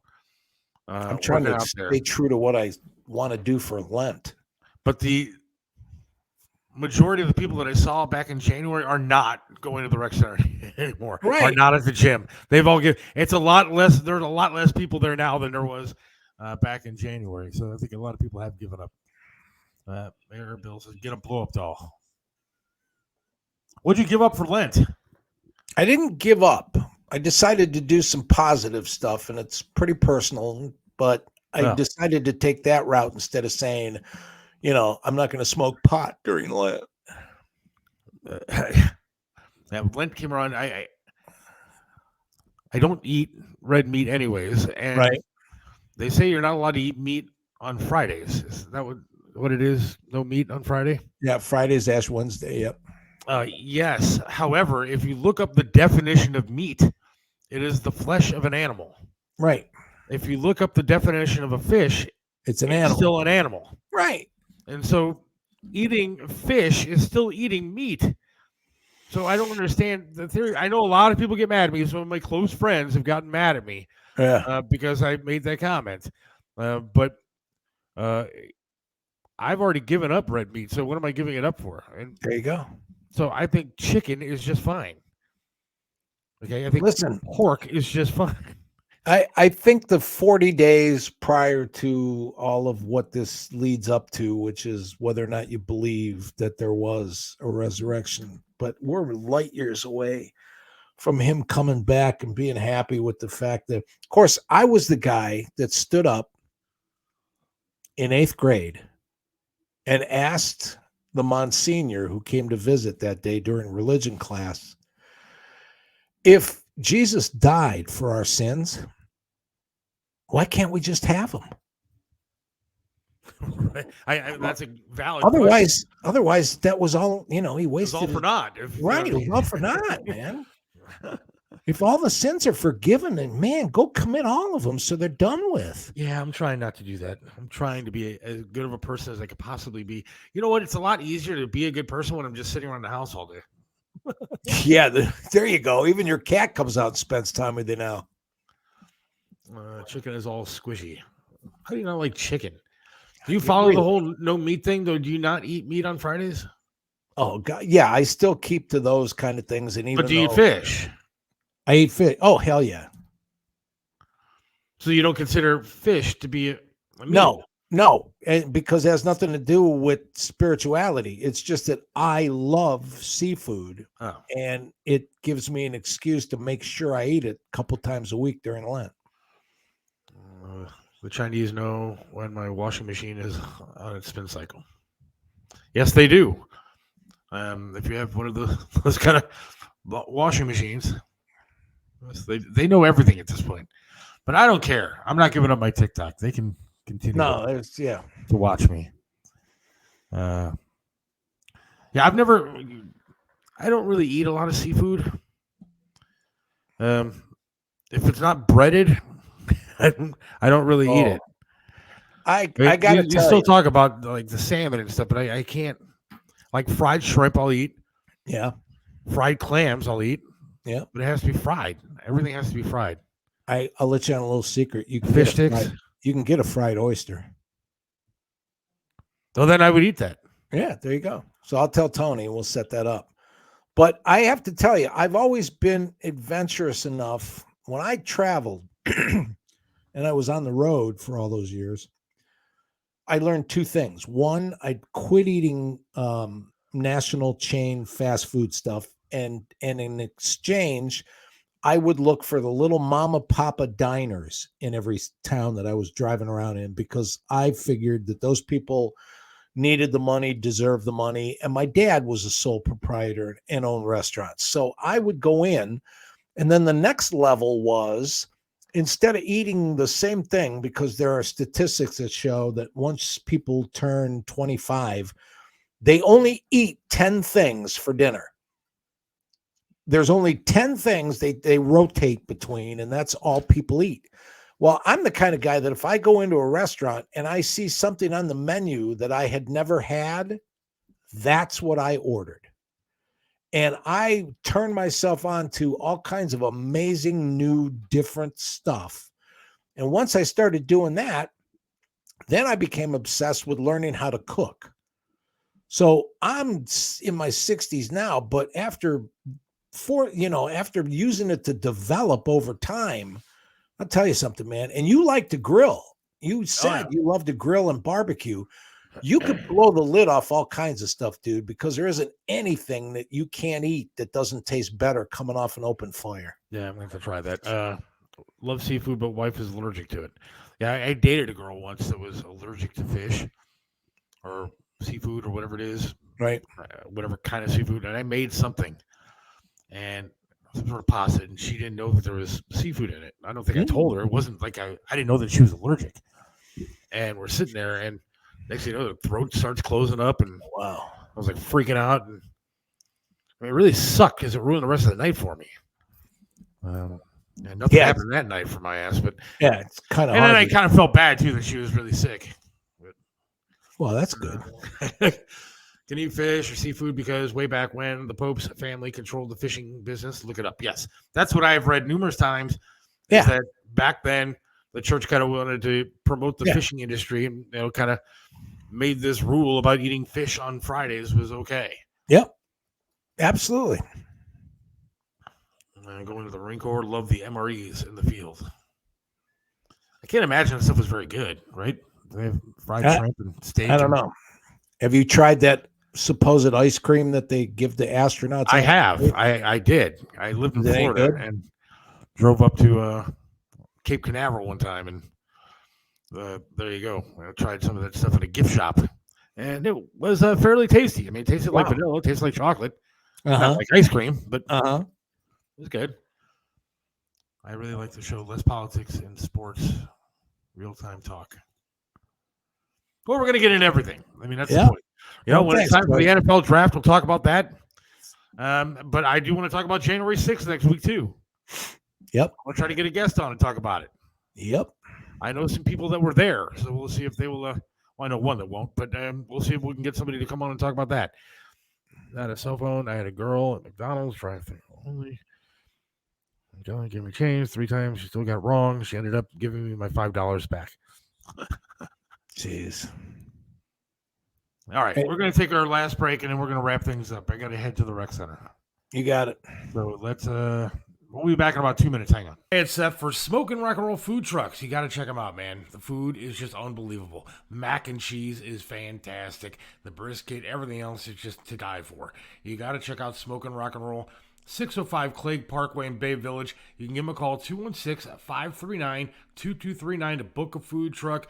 Find out where they're going to be at. They're going to be all over the place, especially when the spring and summer hits. It's unbelievable food. They win awards all over the place. Run by my good friend Billy Morris and his friend Todd. They're good people, and they make great food. You got to check it out. Smoking Rock and Roll, SmokingRockandRoll.com. Aaron Tees and Signs has become your complete one-stop sign shop. Call Jimmy at 216-299-9344. Their friendly and professional staff can and will help you build your company brand and identity from start to finish. One stop means you get a complete package from one location.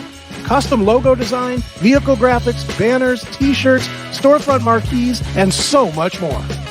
Aaron Tees and Signs, 4883 Turney Road.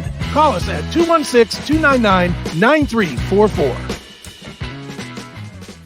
Hey, it's for Audio Bay Studios in Bay Village. And now if you need a podcast done, you got a band, you got to record some stuff, Audio Bay Studios is the place to go. Trained technicians, good management there. I'm telling you, Audio Bay Studios has helped me out tremendously with my podcast. You want to go there, Audio Bay Studios, 605 Clague Parkway in Bay Village. It's right next to, or in the same building, I should say, as Smoking Rock and Roll. Some of the best barbecue food trucks in town. The best barbecue food trucks in town. I'm telling you, you got to check out Audio Bay Studios. I know the guy, Chris Aiken. I know the guy, Billy Morris. They're good people. They take care of you. Audio Bay Studios, if you got a podcast that you want to start recording, Audio Bay Studios in Bay Village is the place to be. 605 Clague Parkway. Give them a call. 216-713-0066. That's 216-713-0066. Right back here, the Seth Williams Show with Mike Chiselga. Going to wrap things up in a couple of minutes here. Next week, I do want to talk about January 6th stuff. We're going to play some videos. We're going to have a little bit of a discussion, try to get a guest on. Again, know some people that were there. They can give some insight on what was actually going on. And, of course, we'll take your calls and messages on that as well. I don't know what the hell people's problem is with not getting on the show, though. Paul told you how easy it was. How easy it was. I can figure it out. I'm on the show every week. If I can make it on the show every week, anybody else can. If you have TikTok, we do put up TikTok videos. Seth Williams podcast on TikTok. Cool. Just look it up. There's a lot of stuff on there. Some of Mike's stand-up is on there. There's some funny stuff on the TikTok Seth Williams podcast page there. We get a lot of views. It's kind of interesting to see how many views are actually on the TikTok thing. Cool. Now, I gotta say, it's fun. You're probably not on TikTok. You are on TikTok. Yeah, I am. What is it, Mike Chiselga Comedy? Yeah. Mike Chiselga Comedy on TikTok. We're looking for And two things real quick before we have to wrap this up. If you want to see the act live, I'll be at Dunlop's Corner Tavern on 36th over by Clark on Friday. And there's no cover charge. So where's that? What's it called? Dunlop's Tavern is at West 32nd and Clark, I believe. West 32nd and Clark. All right. Or Lorraine. But anyway, look up Dunlop's Tavern. It's not far from anywhere, and it'll be a good show because everybody else I'm on the show with is good too. But the one thing does that start? What time does that start? It's 8:00. 8:00. All right. Out of all the stories you sent me when we prepped for the show, the one that I didn't want to lose is I want to tip my hat to the guy in Rocky River. Oh yeah. Here's what the guy does.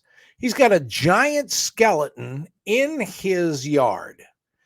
And after Halloween, he dresses it up for all the other holidays. So right now, that giant skeleton is dressed for St. Patty's Day with a hat and a pot of gold and all that kind of stuff. And his neighbors are pissed off because supposedly it confuses the kids. Well, not his immediate neighbor, but yeah, some of the people in the neighborhood are upset about it. Yeah. You get over it. I mean, give the guy some credit for it's his yard, it's his house, it's his free speech.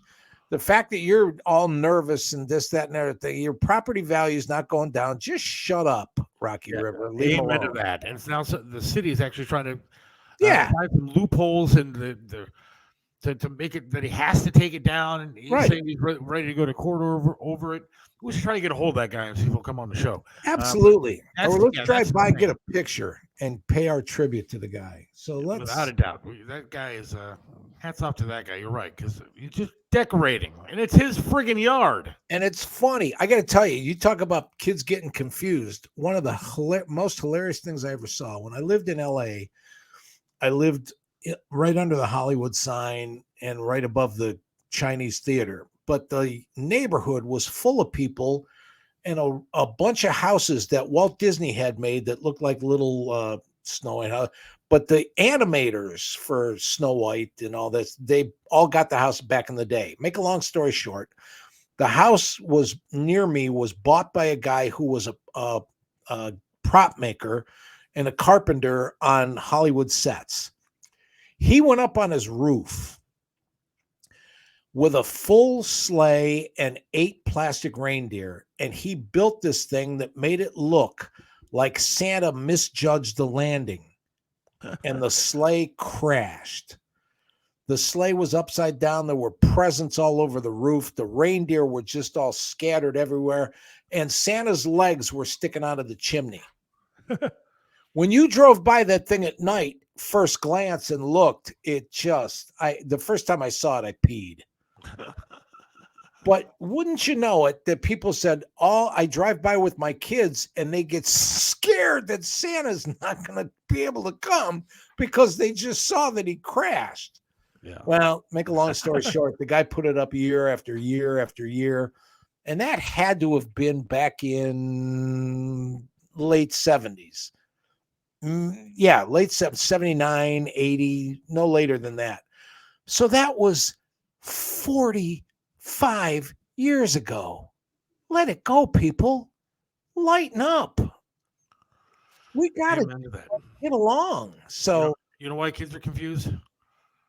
Because there's guys in dresses reading them stories when they're in kindergarten. And there's another reason too. I'll agree with you, but there's another reason too. Some idiot made this up. If somebody sends you a text in all capital letters, they're yelling at you. And the rest of the country went, okay.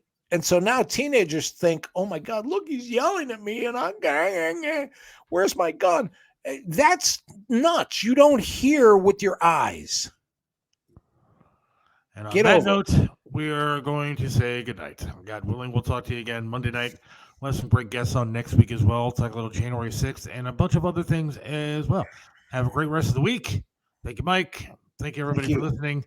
Again, email if you want. My email is SethWilliams32@yahoo.com. Any suggestions about a job for me or any suggestions if you want a Mia Bella gift card. We will get that info to Tony. And thank you very much again. God willing, next week. Good night, buddy. See you later, man.